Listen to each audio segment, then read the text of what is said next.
कितना फेल हो चुके हैं अपनी सिक्योरिटी को बरकरार करने में। ये तो आपकी जिम्मेदारी है ना, लोगों की, शहरियों की तहफ्फुज़ आपकी जिम्मेदारी है। फिर आप लोगों को, आप ट्रैवल करने से कल को आप कहें कि लोग अपने घरों से नहीं निकलें क्योंकि हालात ठीक नहीं है, कल को आप कहते हैं कि लोग अपने रोजगार और कारोबार के लिए घरों से ना निकलें, कल फिर तो बलूचिस्तान के हालात ऐसे हो जाएंगे। फिर आप हर चीज को सिक्योरिटी का नाम देकर, आज आपने इंटरनेट बंद किया है, कल आपने जो है ज़ायरीन को जाने से रोका है, परसों आप कहेंगे कि लोग अपने घरों से ना निकलें। आया ये सिक्योरिटी फेलियर नहीं है तो और क्या चीज है? मारंग से आपकी कोई मुलाकात हुई इस दौरान, इससे पहले तो मारंग ने कभी बताया होगा गिरफ्तारी?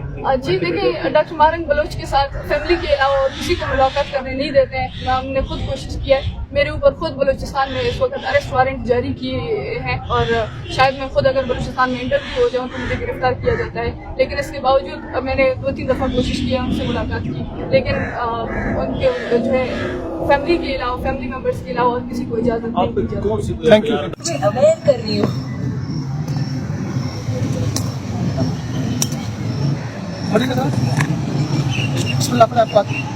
जी बिल्कुल, मैं अपने इंटरव्यूज यहीं से शुरू करती हूँ। तो आपको क्या लगता है मुझे रहमान मलिक की तरह कुलवल्ला भी?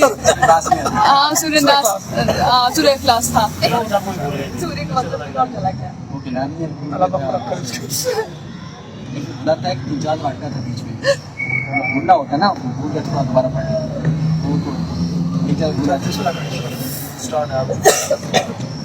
कितने सवाल होंगे, कौन सवाल करेगा, कितना लंबा चलेगा? First of all introduce yourself, और आप मुझे ये बताएं अगर आप ये इंटरव्यू करेंगे तो आप इसको चलाएंगे या नहीं चलाएंगे? मसला नहीं है। अच्छा सनी, ये बताइएगा 24वां दिन है, आप लोगों के हौसले ठंडे हुए हैं या आगे लेकर चलेंगे? अभी तक रियासत के साथ मोड़ी तो आपके सामने है, वो इस पर कोई कमेंट भी नहीं कर रहे, बात भी नहीं कर रहे। हाँ, आपके मुकाबले में 2 दिन के लिए एक एहतजाज कराया गया, क्या कहेंगे? जी, जैसे कि आपको पता है आज इस्लामाबाद में बलूच लापता अफराद के लवाकिन और बलूच यकजहती कमेटी के जो असीर रहनुमा हैं उनके लवाकिन की जानिब से जो एहतजाजी धरना जारी है, आज इसको 24वां दिन है। और जहाँ तक हौसलों की बात है, यहाँ पे वो माएँ, वो बहनें, वो बेटियाँ मौजूद हैं जो 10-10 सालों से, 15 सालों से, 20 सालों से वो अपने गुमशुदा बेटों की, भाइयों की राह देखते हुए नहीं तकी। वो रात को सोते हुए उनको बगैर याद किए हुए वो नहीं तकी। वो उनके अभी भी उनकी राह देखकर उनके लिए इंतज़ार में, अभी भी उनकी वापसी की उम्मीद लिए बैठे हैं। अभी भी हर एहतजाज में वो मौजूद होते हैं, अभी भी हर प्रेस क्लब के सामने वो उनकी बाजियाबी की जद्दोजहद में शामिल हैं। तो अगर ये 14-15 साल की अजियत, तकलीफ़, अगर ये उनकी जो अजियत और तकलीफ़ में उनका जो मुज़ाहमत है, वो मुज़ाहमत का जो फ़लसफ़ा है, अगर उस चीज़ ने भी उनको तकलीफ़ नहीं किया, अगर उस चीज़ ने भी उनको उनके हौसले कम नहीं किए, तो मैं नहीं समझती कि इस्लामाबाद में बैठे यहाँ की मौजूद चंद नफरी और चंद बार्ब्ड वायर्स इनको या इनके हौसलों को कमज़ोर कर सकते हैं। हाँ, अलबत्ता रियासत की जानिब से ये रूमर सुनने को आए हैं कि ये लोग यहाँ पे बैठेंगे और हम इनको कोई रिस्पांस नहीं देंगे और ये वापस यहाँ पे थक के और फ्रस्ट्रेट होके चले जाएंगे। लेकिन मेरा उनसे यही सवाल है कि आप भूल गए हैं शायद कि ये लोग वही माएँ हैं, वही बेटियाँ हैं। इनमें एक ऐसी बेटी है जो 3 महीने की थी और उसके वालिद को उठाकर गायब किया गया था और अभी उसके वालिद को 10 साल मुकम्मल हो गए हैं। तो लेकिन ये जो है 3 महीने से होकर अभी तक अपने गुमशुदा वालिद की बाजियाबी के लिए जद्दोजहद करती आ रही है। तो आप इन माओं को, इन बेटियों को, आप इन बहनों को आप तकाएंगे? आपको लगता है कि ये माएँ बहनें फ्रस्ट्रेट होंगी?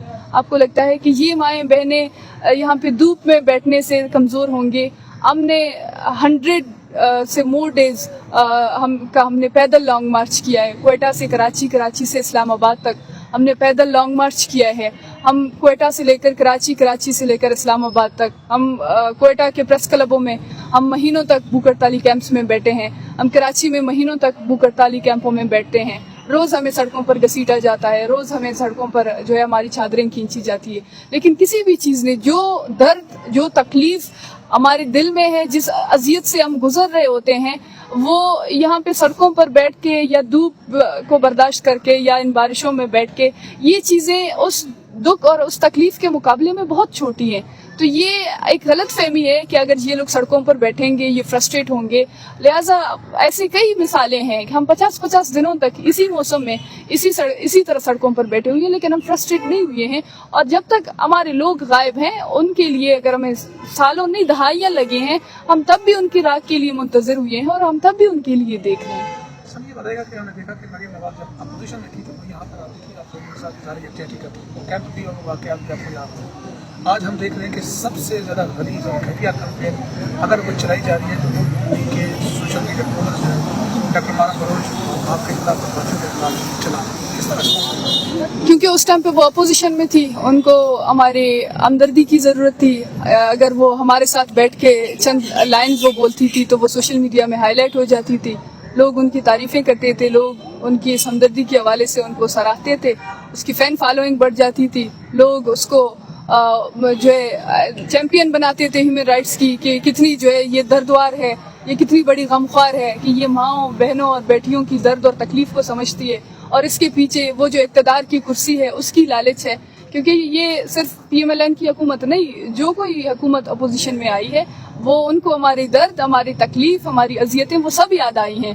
ان کا دل بھی پگھل گیا ہے, انہوں نے ہماری درد کو سہا ہے, انہوں نے کہا ہے کہ ہم آپ کی درد اور تکلیف کو محسوس بھی کر سکتے ہیں.